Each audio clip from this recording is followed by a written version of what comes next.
ថ្ងៃនេះខ្ញុំដើរមើលស្រែហើយធ្វើឲ្យខ្ញុំនឹកឃើញរឿងមួយក្នុងនោះមាន5ចំណុចដែលខ្ញុំចង់ចែករំលែកឲ្យបងប្អូនមាន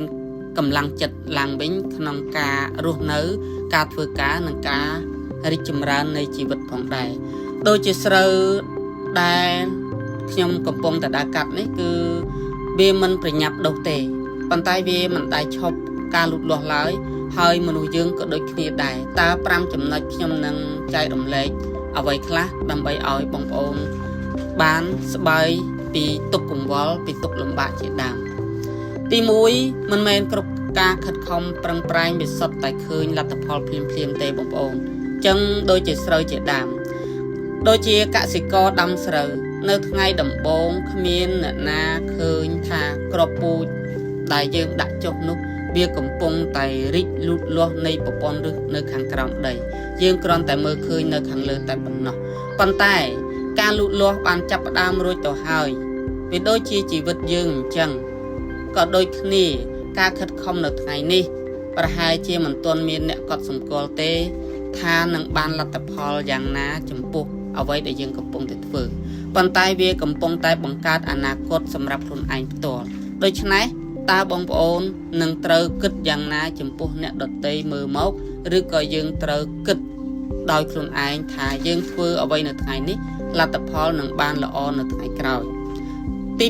2លទ្ធផលធំតែងកើតចេញពីការងារតូចៗដែលធ្វើជាប្រចាំថ្ងៃបងប្អូនរស់នៅទីណាក៏ដោយកន្លែងណាក៏ដោយគ្មាននរណាជោគជ័យក្នុងមួយយប់មួយថ្ងៃនោះទេការស្រោចទឹកការដាក់ជីការដកស្មៅការចិញ្ចឹមសត្វជ្រូកមាន់ទាដែលយើងមើលទៅជារៀងរាល់ថ្ងៃដូចជារឿងតូចៗប៉ុន្តែវាជាអ្វីដែលនាំមកលទ្ធផលនៅថ្ងៃក្រោយការងារអ្វីក៏ដោយនៅក្នុងស្ថាប័នសហគ្រាសដែលយើងធ្វើ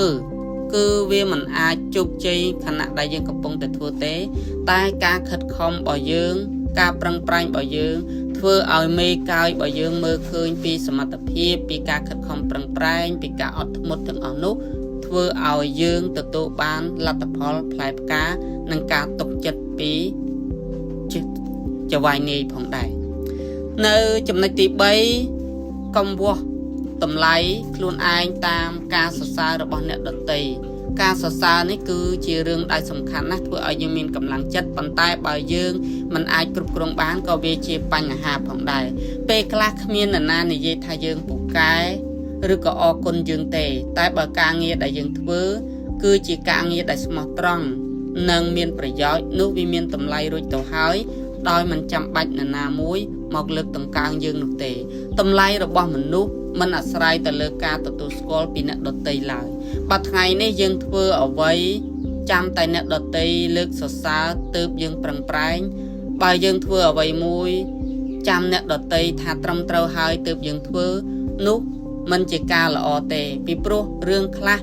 យើងមើលឃើញដោយខ្លួនឯងតែអ្នកដទៃមើលមិនឃើញយើងមើលឃើញលេខ9តែអ្នកដទៃមើលឃើញលេខ6ដូច្នេះបើសិនតែយើងពឹងផ្អែកទៅលើការលើកសរសើរពីអ្នកដទៃយើងក៏ជួបបញ្ហាផងដែរក្នុងជីវិតរបស់យើងនៅចំណុចទី4ធម្មជាតិបង្រៀនយើងពីការអត់ធ្មត់ដំណាំមិនប្រញាប់លូតលាស់ទេវាត្រូវលូតលាស់បន្តិចម្ដងតាមពេលវេលារបស់វាជីវិតមនុស្សក៏ដូចគ្នាកុំបោះបង់ព្រោះតែលទ្ធផលមកយឺតការអត់ធ្មត់គឺជាផ្នែកមួយនៃភាពជោគជ័យមានន័យថាអ្វីក៏ដោយបើសិនតែយើងដាំស្រូវ3ខែបានផលចន្ទី1ឆ្នាំទៅ3ឆ្នាំទើបយើងប្រមូលផលទុរេន5ឆ្នាំឡើងទៅទើបយើងបានផលប៉ុន្តែខណៈដែលយើងដាក់ចុះដុះឡើងការថែទាំគឺជាការចំណាយដូច្នេះធម្មជាតិបានប្រាប់យើងអំពីដំណើរជីវិតថាអ្វីដែលយើងដាក់ពូជចុះសាបព្រោះនោះគឺការងារគំនិតការរៀនសូត្រស្វែងយល់ទាំងអស់នោះវាជាលទ្ធផលប្រាប់យើងស្រេចហើយបើសិនតែយើងជួសជុលឡានយើងត្រូវការពេលវេលាច្រើនបើយើងត្រូវការជួសជុលកង់ម៉ូតូយើងក៏ចំណាយពេលវេលាតិចហើយលទ្ធផលក៏វាមិនដូចគ្នាដែរចំណុចទី5ចុងក្រោយថ្ងៃណាមួយការខិតខំរបស់យើងនឹងនិយាយជំនួសនៅពាក្យសម្ដីដែលយើងត្រូវនិយាយមិនចាំបាច់ប្រកាសថាខ្លួនឯងខិតខំប៉ុណ្ណាទេ នៅពេលដែលលទ្ធផលមកដល់មនុស្សនឹងឃើញខ្លួនឯងដូចជាស្រែស្រូវពេលដែលវាទុំមិនចាំបាច់ប្រាប់អ្នកណាថាវាល្អទេព្រោះគ្រប់គ្នាអាចមើលឃើញផ្លែដ៏ស្រស់ស្អាតនៃបន្លែបង្ការឬក៏រុក្ខជាតិទាំងអស់នោះ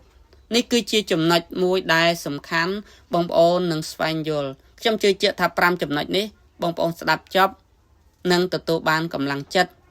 មិនពឹងផ្អែកលើអ្នកដតីឲ្យសរសើរទៅយើងខំប្រឹងប្រែងមិនពឹងផ្អែកលើអ្នកដតីជួយជ្រោមជ្រែងផ្លូវចិត្តតែយើងនឹងលើកដង្កើងផ្លូវចិត្តខ្លួនឯងឲ្យបានល្អផងដែរបើគិតថាវីដេអូនេះមានប្រយោជន៍សូមជួយ Subscribe Channel YouTube ខ្ញុំម្នាក់មួយផងចុច Like និងចែករំលែកនៅវីដេអូនេះបានម្នាក់ផងអរគុណជម្រាបលា